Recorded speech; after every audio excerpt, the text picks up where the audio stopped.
This is the Jackson Neill Sports Podcast.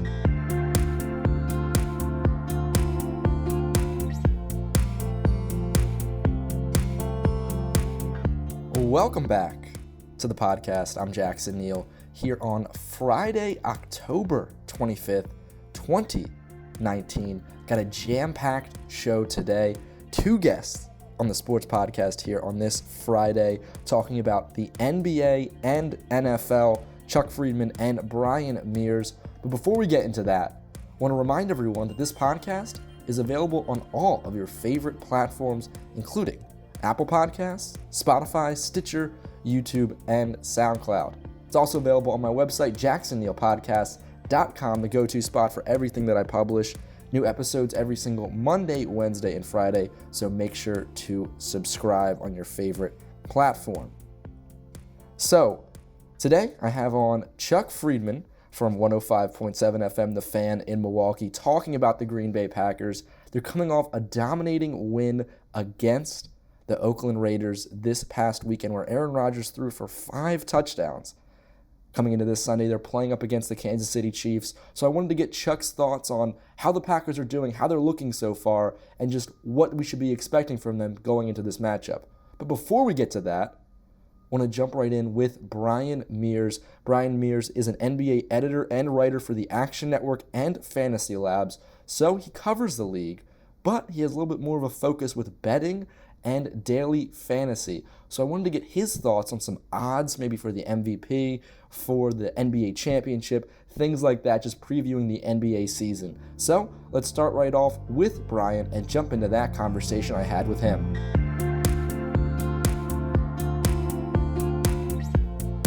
So I want to start with probably the biggest question, the one that everyone's really talking about. With so much parity in the league this year, so many different teams that could possibly win the title, I guess in your eyes, what do you when you look at the odds, when you just look at the chances, what do you think are some teams that you think are maybe smart picks to look at for the NBA championship? Smart picks, yeah. So I would say the most likely team to probably win the title is the Clippers.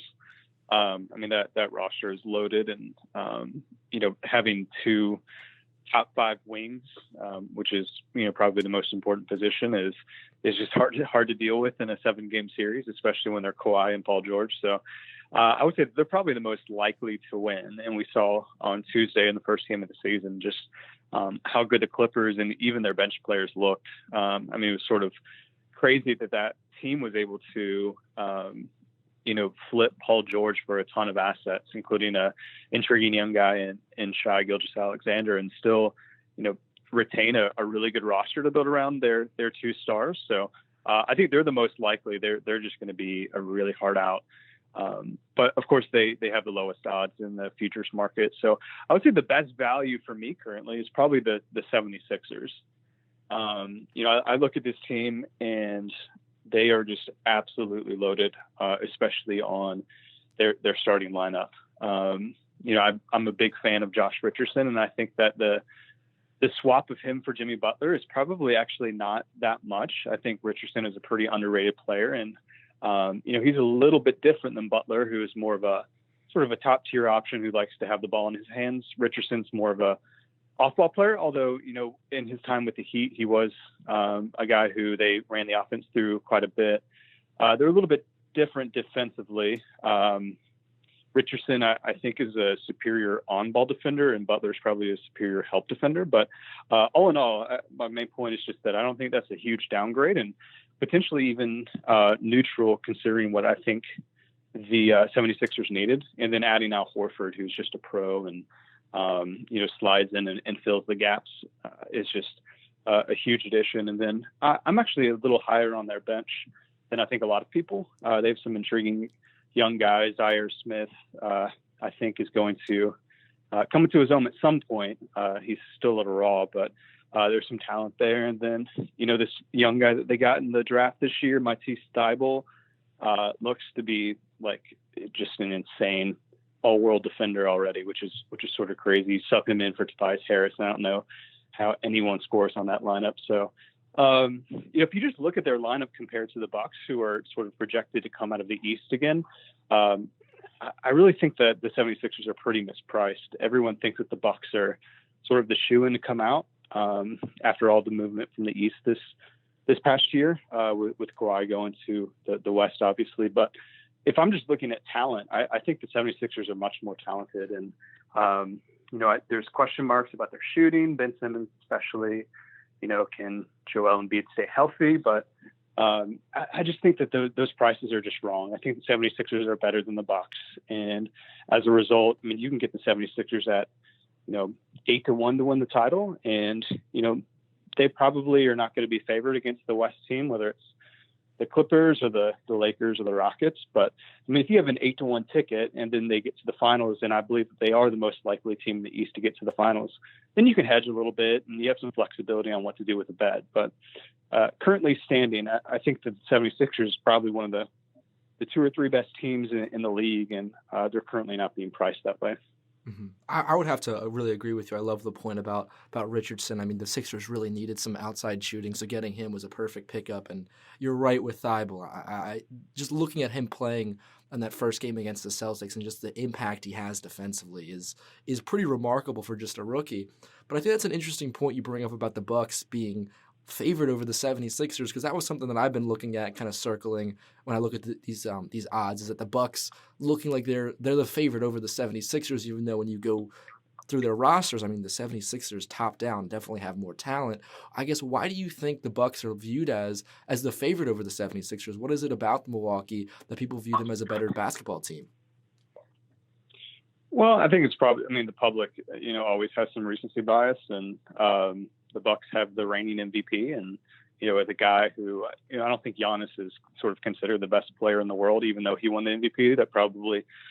That distinction probably goes to Kawhi at this point, Durant if he was healthy. But I mean, Giannis is still a young guy, up and coming, just absolute superstar, Hall of Fame guy if he stays healthy. And then the Bucks did it last year. I mean, you sort of know what you're getting out of the Bucks. They have a good scheme that worked really well last year. I thought it was pretty smart. They were pretty modern in their scheme in terms of really prioritizing 3-pointers and shots at the rim. And I thought their defensive scheme was actually one of the best in the league. I don't think their personnel was crazy good.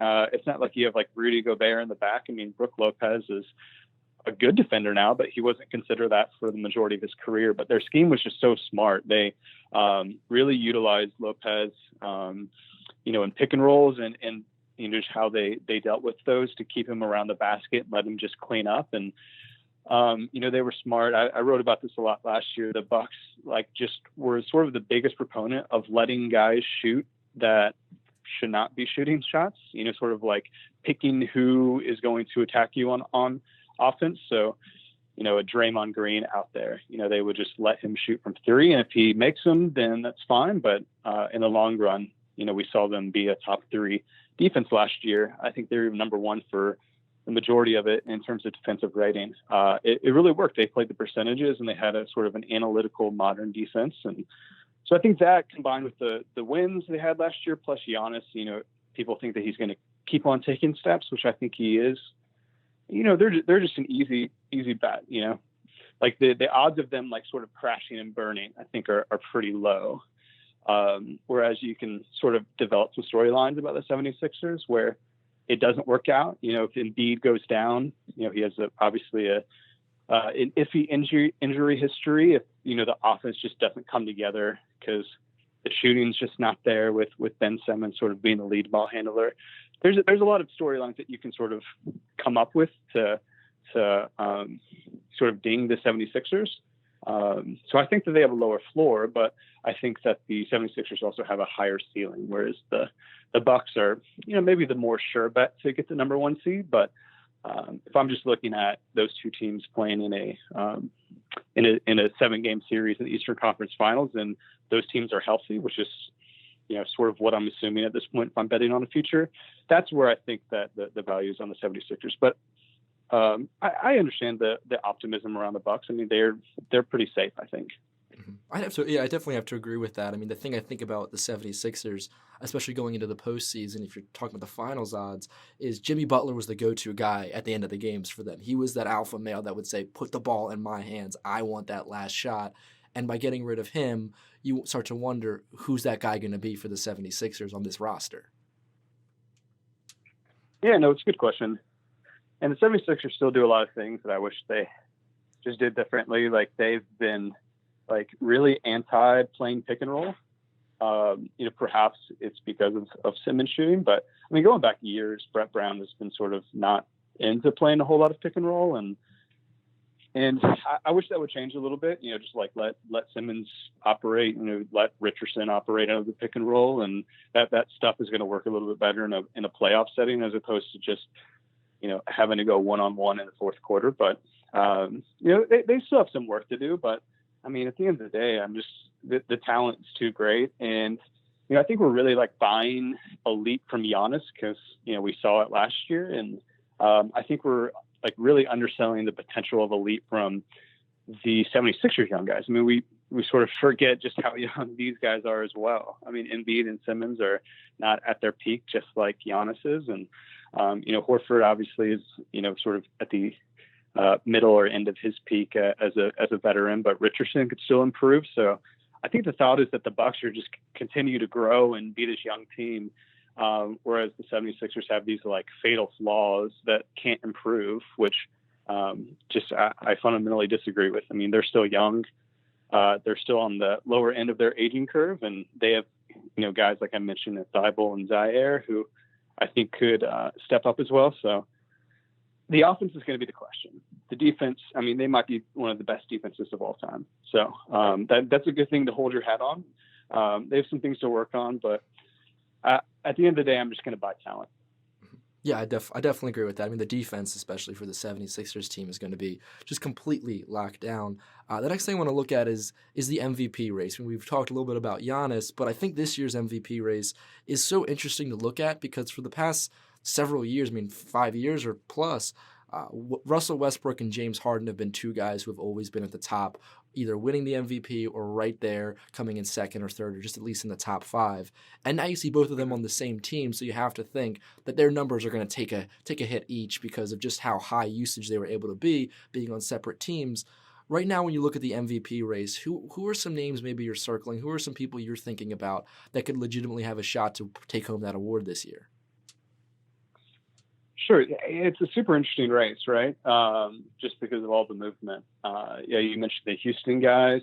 You have a guy like Steph who probably is going to be a popular bet just because, no Clay, no KD. He's going to be the absolute hub of their entire offense. So, that the usage there is intriguing. He's going to have to do everything for them. I'm a little worried about the Warriors this year, just in terms of them actually getting to a win total level that is going to put him in the conversation. He's obviously a star and will be in the conversation regardless, but really getting above 50 and approaching 60, which is, historically where you sort of need to be at to actually win that.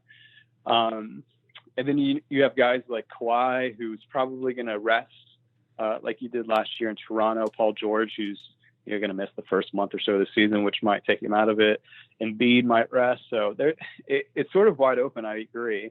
Giannis seems to be the easy bet, but honestly, I think my favorite guy at his odds is Harden. I think it's easy to say, all right, well, he's historically high in terms of his usage, and Westbrook is too, and you put them together and it's going to go down. Even if that's true, I think that them playing together could potentially see increased efficiency. So offense is always about volume versus efficiency. So even if volume goes down, if your efficiency goes up, your numbers may not take a huge hit. And I'm also not even actually convinced that his total volume is going to go down a whole lot. I mean, those are obviously the two main guys. They sort of have a lot of role players around them. PJ Tucker, not a high usage guy. Clint Capella, not a high usage guy. Daniel House is starting for them, who's not a high usage guy. So, they're still going to be the hub of the offense. I would assume that D'Antoni's going to want to stagger them just a little bit. So, Harden can attack the first unit, and then Russell Westbrook can just wreak havoc on bench units for a little bit. I mean, that's probably the optimized way to play them. They're going to play together, but I mean, if you just do the math, a usage rate is the percentage of shots that you use while on the floor. So, if Harden's at 35%, which is usually where he's at, and Westbrook is at 35%, that's 70%. Like that doesn't seem unreasonable with, guys like Tucker and House and Capella playing alongside them. Eric Gordon could play off the bench. So I think the thought is that the volume is going to go down, and I'm not 100% sure that that's going to be true in a way that super, super affects them. And I do think that the efficiency could go up. And I think overall, we're going to see just a better regular season from the Rockets this year, who dealt with obviously a ton of injuries and a slow start last year with Chris Paul. We can get to debate on who's better, Chris Paul or Russell Westbrook, but especially in a playoff setting. But I think that it's pretty clear that Westbrook is definitely a more reliable guy in the regular season and going to bring, a level of intensity and athleticism that is really going to help the Rockets, push for that number one seed. So Harden, you can find him at, 8-9-1, which I think is just a misprice. I think that he's more likely to win it than that. Mm-hmm. Oh, that's pretty interesting. I didn't think about the whole efficiency compared to the volume and everything. And you're right. I mean, if there would be, I guess, if I'm thinking there's one offense that would be able to support the volume of these two players, I would think of D'Antoni's system there in Houston. Another race that I really have my eyes on because I think it's so unique this season because we think there's a clear and ahead favorite, but I don't think it's as clear as everybody says it is, and that's with the Rookie of the Year. And obviously Zion Williamson, the clear favorite, but now missing the first 6 to 8 weeks of the season, and he's had injury concerns before. We don't know how much that'll linger throughout this season. Do you think he's still the clear number one guy, even if he misses this time? And if he isn't, who are some other guys you think could possibly step up? That's a great question. I've been going back and forth on this one for the last week or so since we got the Zion news.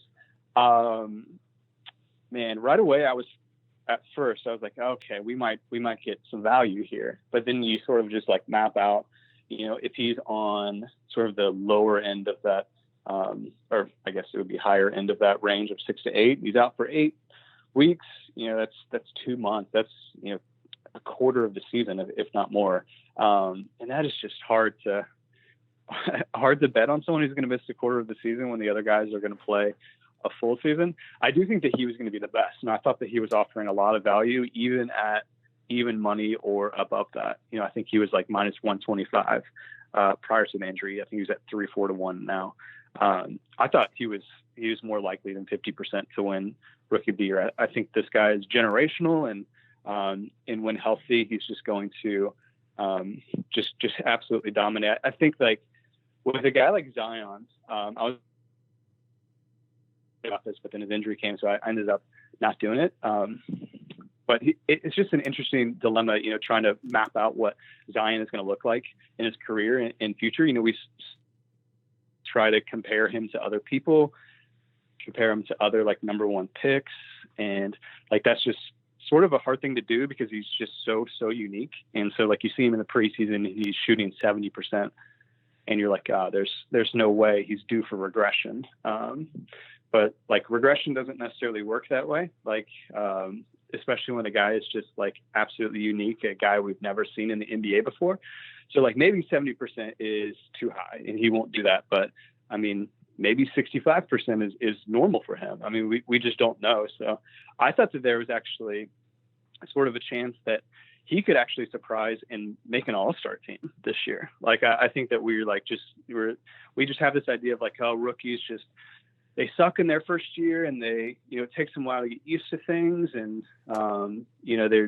maybe they can be good when Rookie of the Year, but they're not actually going to be like one of the better players in the league and push for an all-star game. And I'm just thinking like Zion is different. Like we don't necessarily know that's true with him specifically. So he was super interesting, but a quarter of the season, I just can't do it. So, John Morant's now the favorite. He looks pretty good last night in his first game. I think the guys to look at are like a Tyler Hero of Miami, who ended up getting a spot start last night with Jimmy Butler out. He's looked really good in the summer league and preseason. But it's tough. I mean, this race is now pretty wide open. Really, I will say that, the research is pretty easy on Rookie of the Year. If you go back like the last 20 years, and you take the guy in the season who had the highest points plus rebounds plus assists, that guy has won the Rookie of the Year almost every single year. So you don't have to factor in wins. You don't have to factor in advanced analytics. The person who wins Rookie of the Year is just the person who has the best raw stats, typically. So I would just look at it like I thought that was going to be Zion if he was healthy. But I think if you're sort of looking for guys after that, then it's going to be the guys who have the potential to put up volume of just raw numbers, which are going to be your Morants, your RJ Barretts, and then further down the line. So there's some interesting guys like Hero and Rui Hachimura, who was like 101 just a little bit ago, and looks like he's going to have a pretty big role in Washington. And who knows what they do with potentially tanking with Beal. Then you have PJ Washington in Charlotte, who's apparently starting now and looked awesome last night. So I would say that if you're looking to bet on that one, just sort of project out who's just going to have the most opportunities, and that person is probably going to win. So if you don't want to project that out and compare it to their odds, probably Washington and Rui and Hero are the best values, and then Morant and RJ are probably the most likely to win it. Mm-hmm. Yeah, I definitely agree with that. I think it all really comes down for Rookie of the Year to just who has the opportunity, what rookies are going to be getting enough minutes to, like you said, put up those kind of raw stats. So those exact names you mentioned were the guys I was kind of looking at, because at the end of the day, you need to be on the floor to be able to produce at the Rookie of the Year level. And not many rookies do get that chance. So it's kind of like whatever rookies have that starting role, automatically on my list, they just go right up the line. Because even though somebody like Michael Porter Jr. is somebody really interesting and I think could surprise some people if he's able to stay healthy, he just won't have the opportunity I think that a lot of these other guys will on worse teams. Yeah, I mean, he didn't play last night. I don't think. I watched like the third quarter. I can't stay up for these West Coast games. They're tough. I'm getting old, but when I went to bed, he hadn't played yet. So yeah, it's just going to be tough. I mean, the West is loaded, so the Nuggets are always going to be in these tough games fighting for the number one seed. So yeah, him getting on the court is going to be tough. I think he's a talented guy, and I think that it was a really good pick for them to take a chance. They sort of have the opportunity to bet on a guy like that because they just didn't really need to obtain a starter. They could go for upside. So I thought it was really smart on their part. Yeah, in terms of Rookie of the Year, it's all the guys that are just going to get the opportunities, which is why MVP is very highly correlated to team wins, and in Rookie of the Year is not. That's mostly because the best players go to the worst teams because of how the draft works. And then the voters just don't really care about team performance or advanced analytics. It's just, who looks impressive scoring points. That's pretty much it. Exactly. Well, one thing I also want to ask you about is I saw that starting this year, you're writing this daily piece where you highlight, everything that bettors and daily fantasy players should know for that night's slate of games. I want to start and ask you, in terms of nightly betting, for someone who's looking to bet each night on the NBA, what are some things that you look at when you go into looking at any matchup on a given night? What are some trends you're looking at? Yeah, it's a good question. So trends, I mean, I think the best thing you can do in terms of trends of, like a betting system or just sort of looking at teams is just to potentially try to take advantage of public recency bias that might have moved the line too high or too low. Like an example that I'm writing about today is, last night the Suns played the Kings and just absolutely blew them out. But then if you actually look, and I was watching this game, De'Aaron Fox picked up his fourth foul the first minute into the third quarter, and the coaching staff just pulled him, and he didn't play the entire third quarter. The Kings were actually winning, but the Suns went on a 30-10 run and really just put the game away. And I think it's that's just a stupid decision on the coaching staff's part. Would you rather essentially you're just saying I'd rather Fox come back and try to bring us back from 20 down as opposed to just manage himself with two more fouls to go. I'd rather just maximize the time my best player plays on the floor. But side tangent, that's just one of my pet peeves with coaching. But you look at that game and you're like, okay, wow, the Suns are really good. The Kings are really bad. And that's probably not quite accurate, just because of that certain circumstance with Fox really not playing a whole lot last night. So, if the Suns are overvalued in their next game, there's probably a little bit of value on their opponent. And same thing with, buying the Kings, who definitely are not as bad as they looked last night. So that's sort of how I try to look at teams in trends. If a team like scores 140 points, the public loves to bet the over in the next game. So sometimes it's better to take the under, stuff like that. Just, trying to capitalize on recency bias by the public. But I think the best way to bet is just really staying up on news. The NBA is super unique compared to other sports in that, the news is happening all the time. Guys sit out sort of unexpectedly. There's all sort of injuries, and it's a nightly sport. So it's like, there's always stuff like that happening compared to the NFL where you sort of have an idea, throughout the week as people practice, who's going to play. So there's not a whole lot of value in capitalizing on injury news and betting. But with the NBA, since there's largely not practices, since these guys are traveling and then playing every night, and then guys, sort of surprisingly sit out, whether they're being arrested or something like that. There's a lot of value in news, and we'll see Jimmy Butler was scratched last night, and the Heat ended up covering regardless, but the line moved quite a bit. But it took a couple minutes for the books to readjust. So if you were following the news and you saw that Jimmy Butler was out, you were able to jump on their opponent, right away for a couple minutes and get a good line compared to the closing number. So I think that's the best way, is just to follow the news and try to take advantage of injury situations. And, we have sort of think the best news source in our FantasyLabs NBA Twitter account. And, we're always, talking news and injury stuff in our content. I do that in my daily piece as well. I think that's probably the best way to gain an edge in betting. Mm-hmm. Well, that Jimmy Butler news really helped me in my daily fantasy lineup last night. I got Tyler Hero for what I think was a nice bargain. Made me some money. Oh yeah, for sure. Yeah, he was definitely an easy play. But yeah, I mean that's the name of the game at DFS and betting, is just capitalizing on the injury news and reacting to information as quickly as you can, sort of beating other people to it. So sports books are managing a lot of games, a lot of lines, a lot of sports. So there's usually a couple minute window where you can grab a number that's going to go down and get some value on that. And, DFS, if an injury comes out at 6:50, the slate locks at 7 p.m. There's going to be a lot of lineups where people just didn't have time or were at the computer and able to deal with that injury news, and you can swap in Tyler Hero and make all the money. So yeah, you nailed it. Exactly. Well, thank you so much for taking the time today. I really, really enjoyed talking with you. Of course, man. Yeah, it was a pleasure. Always enjoyed talking hoops. Would love to come back on anytime.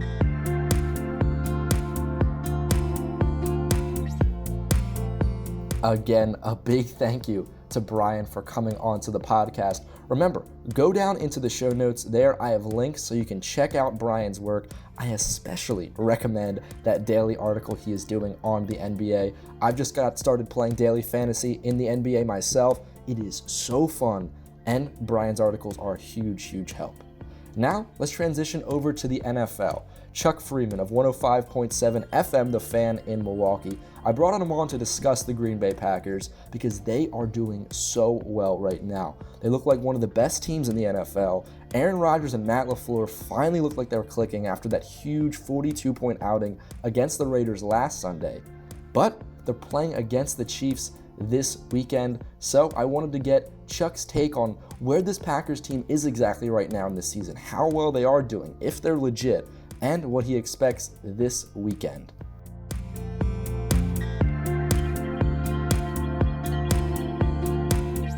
What were your initial thoughts on that Raiders win? Well, I thought that was a great win. I going into that game, Jackson, I thought the Packers were going to let it all hang out in that game. They were going to come out and put it together offensively and defensively. And sure, the defense had some shortcomings in that game, but I thought offensively they played great. Rodgers has now moved himself to the top of the class, and as far as MVP voting, but I thought they were great. Aaron's been spreading the love around several different receivers. They're 3-0 without Devontae, and now they've just completed a stretch where they played 5 of their first 7 at home, and now they got a really tough stretch coming up here. Mm-hmm. Yeah, you mentioned Aaron Rodgers there. I mean, he had the 5 TDs, just an absolute great day for him. What went so right for him in that win? Boy, I just think that he was right on, making good decisions. As receivers were making the plays, running backs were making plays, tight ends were making plays. Jimmy Graham, wide receivers were making plays. I mean, just everything. I mean, this was a vintage Rodgers game. There are people who thought Rodgers didn't have this kind of game in him. That those are days of his past, but he certainly showed he's still got it, and he's here to stay. Mm-hmm. Yeah, definitely. I mean, and you mentioned also a little bit before their success, even without Davante Adams, the best, a great wide receiver. What does it say that they're able to continue to have the success throwing the ball, even when a great receiver like that is out? Well, I think that's a little bit of a scheme by Matt LaFleur and his coaching staff. I think it's Aaron Rodgers being the greatness of Aaron Rodgers, and I mean he didn't have a legit number one with him, obviously, without Adams, but very resourceful running backs. I think Aaron Jones has been very quiet as far as when people think, well, geez, what kind of years does Jones have? He's had a good year, a good day, bad day, good day, bad day. He's got 27 catches this year. Danny Vitale has got some big catches as a fullback out of the backfield. The checkdowns have been there for Aaron with Jimmy Graham. This thing, a lot of guys, Kumaro catching a touchdown pass and making a hell of an athletic play near the goal line. I just think a lot of guys, Geronimo Allison holding on to the football for a change. A lot of guys have their hands in that. I mean, that's team football right there on offense. Mm-hmm. Yeah, definitely. I mean, and you mentioned right there Aaron Jones. He's able to catch some balls, but in the running game this past game struggled a little bit. What are you seeing from this Packers running game in terms of its effectiveness? I think it's real good. I mean, I think this game with Kansas City, you might see them run the ball a little bit more, much like a handful of previous games when Aaron Jones would run for over 100 yards or Jamal Williams had a 100-yard day. I think the running game has been fine. I mean, they got 2 guys back there who can both, not only catch balls out of the backfield but run the football too. So they got 2 guys, and then a third guy, Dexter Williams, who you saw take 3 snaps for no gain the other night. He's a guy that like to eventually down the road work into the mix. But I think the running game is really, really good. I like Aaron, and I like Jamal Williams. And when you have a quarterback like Aaron Rodgers, I mean, the running game doesn't have to be front and center. It can just be a complement to when you have this great QB putting up historic numbers. Oh, yeah, absolutely. You have a great quarterback, game plan changes. They have Seneca Wallace quarterbacking that game, or Brett Hundley, or Deshaun Kaiser, or Tim Boyle, or you name it, Mike Tomczak, Jim McMahon. I mean, you give me a run out to Steve Bono when he was a backup quarterback for a year. You name it, they don't get the job done with that backup quarterback. But with Aaron Rodgers, a legit frontline quarterback, he's going to get the job done. Definitely. And Matt LaFleur's had, a pretty good start to his first year. They're 6-1 right now, I guess, but this was their best offensive performance of the season. How have you seen this offense develop as this season has progressed? Well, I think we saw it Sunday, probably for the first time, where he unveiled a little bit more of his offense. I think sometimes,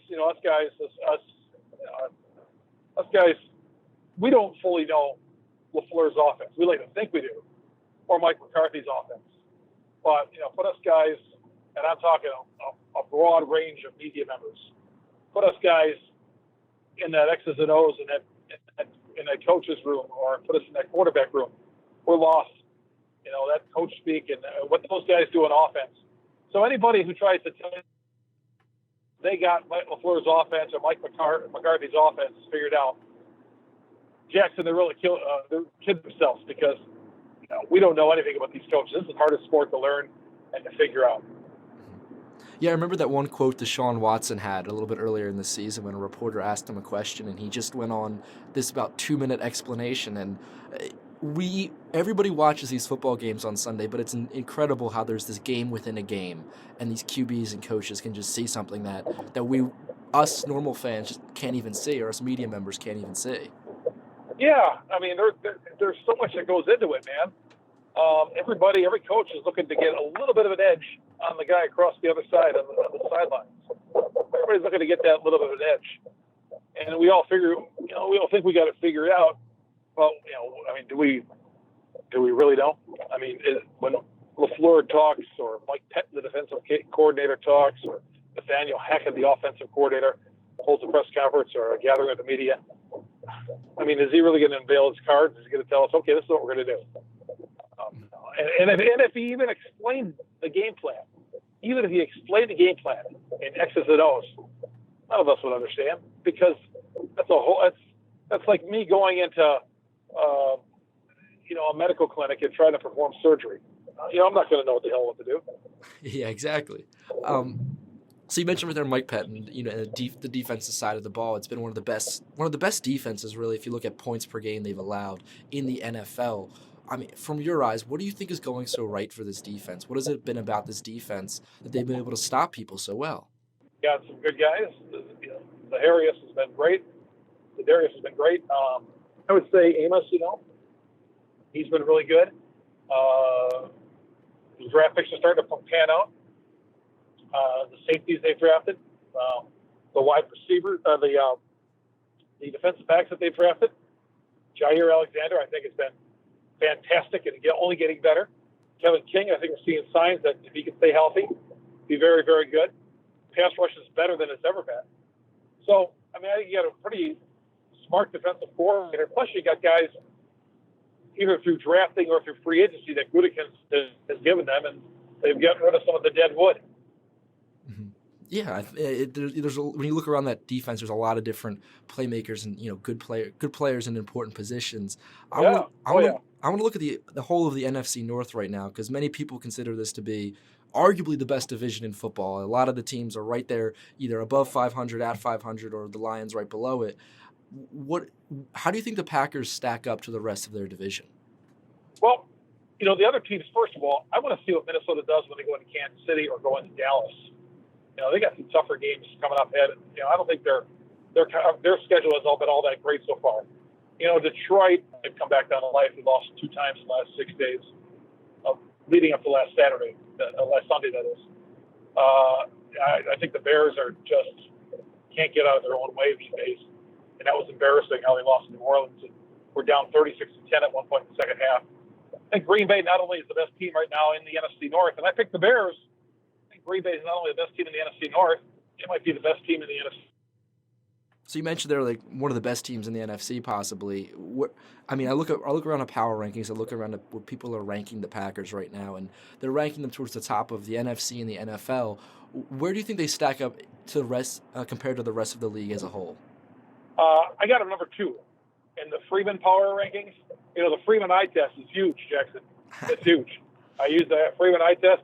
And the Freimund eye test right now says Green Bay number 2 behind, who do you think is number 1? The New England Patriots. Mm-hmm. Yep. I got them. I would say my top 3 in the NFC right now.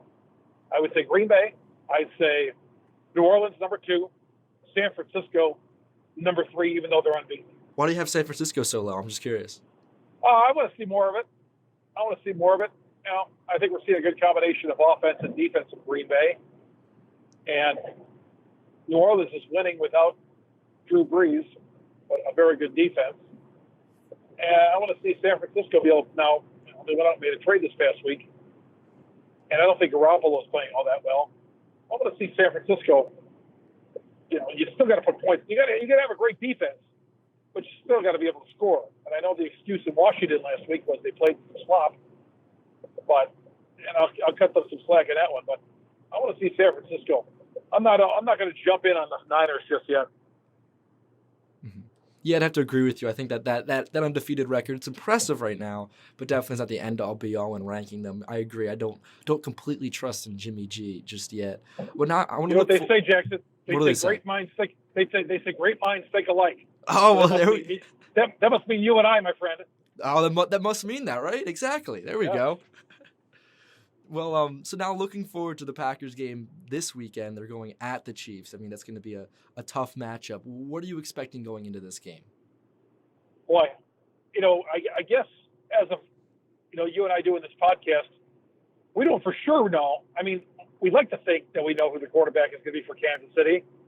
But Jackson, I guess with Mahomes practicing on Wednesday, I mean, I was a little surprised at that. Andy Reid earlier in the week said, well, there's a possibility. He wouldn't rule it out. I thought he was just throwing up some stuff on the wall that the Packers might be able to grab. But I really think there's a possibility. I mean, there might be a slight possibility, but a chance that he might play in this game coming up. So, either way, I think it's going to be tough. But I like Green Bay to go in there and win the game, either quarterback. I'm going to pick the Packers to win this game. If they win this game with either quarterback, okay, no excuses. The Packers will once again prove they're the best team in the NFC, but Kansas City's going to have some issues to deal with. And Kansas City's going to be thinking to themselves, boy, are we going to get a home playoff game coming up? Our team's going to be coming through here to play some playoff games because, it hasn't been too great for Kansas City, and their defense is not all that good. Yeah, that's usually a strong suit for those kind of Kansas City teams. They usually have are able to produce some turnovers, get some edge rushers going, but it seems like it hasn't really been like that so far this season. No. The run defense isn't great. Secondary's not anything to write home about. So I think the Packers can make a couple of – I think the Packers got to jump up early in this game, Jackson. And I think you got to think that Arrowhead crowd is going to be into it. Mm-hmm. So I think if you go in there and you jump up early like Green Bay did in Dallas, I think you might be on your way to a win. Well, I could totally see that. Well, thank you so much for coming onto the podcast. You know what they say? Great minds think alike, Jackson. Yes, they do. Yes, they do. Well, that's you and I. We have that in common, don't we? In addition to our love of the Green Bay Packers. I think we do have that in common. Anytime. Appreciate it. Thanks for having me on.